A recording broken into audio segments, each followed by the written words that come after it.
Olá, tudo bem com você? Ana Cláudia Machado Silva aqui da Academia de Radiologia. E hoje eu vou te falar exatamente o que você precisa saber sobre o HP10, o que é isso, onde isso é aplicado. Se você nunca ouviu falar nesse termo, fica comigo para conhecer exatamente como isso é obtido, para que serve, quem controla. Então, isso é um assunto importante que interessa a todos os usuários de dosímetro, ou seja, todos aqueles que trabalham com as radiações ionizantes. Então, se você não está inscrito nesse canal, já se inscreve para aprender coisas inéditas aqui. Então, vem comigo e vamos lá aprender sobre o HP10. Bom, então o HP10 ele é utilizado na monitoração individual, que é o equivalente de dose individual, que é conhecido aí como HPD. E o D está relacionado aí à profundidade onde este termo, onde esse fator será calibrado. Então, essa medida, quando a gente fala aí no HP10, a gente está falando na medida pelo nosso monitor, que é o dosímetro, a partir de um processo de calibração. Então, esse HP10, qual o maior impacto que o HP10 tem? É óbvio que é nos laboratórios de dosimetria, que eu já vou mostrar para você quais são. Então, eles precisam adaptar a sua tecnologia, os seus dosímetros, a essa nova calibração. E aí, da onde vem essa calibração? Então, isso é feito a partir de um simulador antropomórfico. E o que é isso, Então, esse simulador, ou também conhecido como Phantom antropomórfico, exatamente essa figura aí que eu tô te mostrando, que ela simula exatamente um tórax humano, exatamente porque a gente usa o dosímetro no tórax, onde a gente tem a maior quantidade de órgãos importantes, a parte mais representativa aí do nosso corpo. Então esse simulador, ele vai simular exatamente essa dose nessa região tão importante.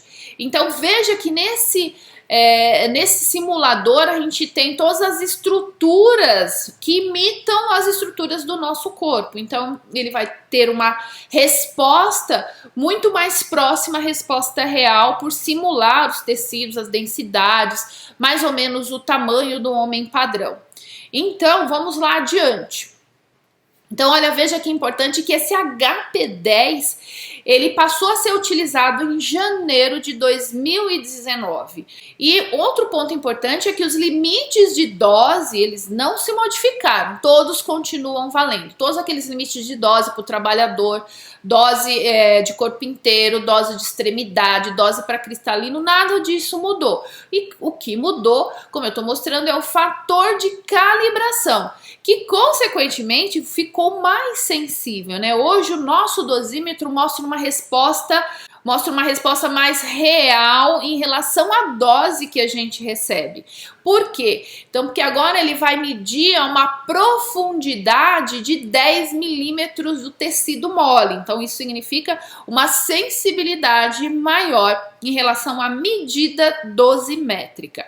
E aí, quais são os laboratórios que estão credenciados? Na verdade, todos os laboratórios credenciados pela CENEM tiveram que modificar aí o seu fator de calibração. Então, nós vamos ter o IPDR, vamos ter o próprio IRD, que é o Instituto de Radioproteção e Dosimetria da CENEM, que fica no Rio de Janeiro. Nós vamos ter a ProRad, a TecRad e a SAPRA. Esses são os laboratórios que estão credenciados pelo órgão regulatório do nosso país. E aí quem vai assegurar toda a qualidade desses laboratórios é o CASEC, que fica no IRD, que é um órgão da CENEM. Então o que ele vai fazer? Ele vai assegurar a qualidade e segurança pessoal dos indivíduos ocupacionalmente expostos. Então, o que é o CASEC? O CASEC é o Comitê de Avaliação de Serviços de Ensaios e Calibração. Então, esse é o órgão, essa é a divisão específica dentro da CENEM que vai cuidar de toda essa qualidade de dosimetria de todos os indivíduos ocupacionalmente expostos, a partir da fiscalização dos laboratórios que fornecem para a gente os dosímetros. E aí vamos entender as diferenças que a gente tem em relação a dosimetria que era utilizada antes, que era calibrada em HX. Então, nesse caso, a calibração era feita com o dosímetro livre no ar, sem levar em conta as diferentes qualidades energéticas do feixe de radiação. Então, para essa dosimetria em HX, nós tínhamos lá que a dose a partir de 0,2 ela era registrada.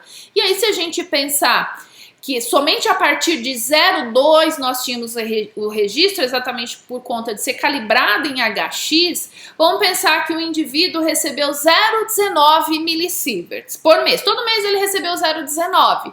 Isso não seria registrado. E aí, se a gente fizer 0,19 vezes 12, isso corresponde a uma dose de 2,28 millisieverts que ficaram sem registrar, exatamente por conta desta calibração que era realizada. Com a mudança, e aí isso equiparou o Brasil a vários países que têm uma qualidade de dosimetria. Então hoje nós estamos equiparados aos países de ponta em relação ao fator de calibração. Então, com o HP10, aí o dosímetro é irradiado sobre um fantoma, que você viu lá, que é o fantoma ou simulador antropomórfico do tronco humano, como você está vendo nessa figura, na profundidade 10 milímetros. E aí, esse fator de atenuação ele vai ser altamente dependente da qualidade do feixe de radiação. Então isso vai mostrar aí uma maior sensibilidade. Então a partir da dose 0,1 ou 0,10 millisieverts, você vai ter o registro da sua dose.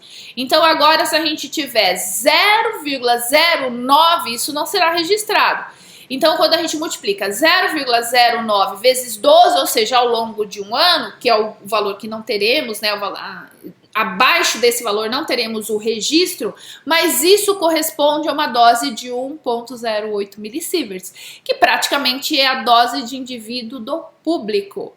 Então, veja o quanto isso nos dá segurança em relação à dosimetria pelo fato de mudar o fator de calibração dos dosímetros. E aí nessa dosimetria, o que é considerado o próprio trabalhador é o centro espalhador. E aí a intensidade do espalhamento vai ser altamente dependente da intensidade do feixe, já que o HX não levava isso em consideração, né? Não leva em conta a radiação espalhada no próprio trabalhador. E é importante que a gente utilize sempre o dosímetro juntinho do tórax, porque lembra, a radiação ela vai incidir no tecido e ela vai espalhar, e esse dosímetro vai conseguir captar isso. Então é importante que o dosímetro fique sempre posicionado na altura do tórax. Então isso garante aí uma precisão maior na nossa dosimetria. E aí então gostou de saber sobre a HP10? Então achei importante fazer esse vídeo para mostrar para você aí que esta mudança só trouxe benefícios para a gente a ponto de conhecermos melhor a dose que recebemos aí ao longo do nosso período de trabalho, né? Ao longo dos 12 meses, ao longo de um mês. Então é muito importante essa mudança e elevar aí o nosso país em relação à dosimetria dos trabalhadores. Se você tiver alguma dúvida, deixe aqui abaixo, deixei aí as referências onde eu utilizei para trazer aí um pouco mais de detalhes sobre esse fator de calibração aí HP10. Agora você sabe o que é HP10. Se você está aqui na academia, você sabe exatamente o que significa isso. Então, se você gostou desse assunto, se você acha que ele é importante para você, deixe lá o seu joinha e compartilhe com seus amigos, para que cada vez mais as pessoas conheçam sobre esse HP10. E eu vejo você no próximo vídeo. Tchau, tchau!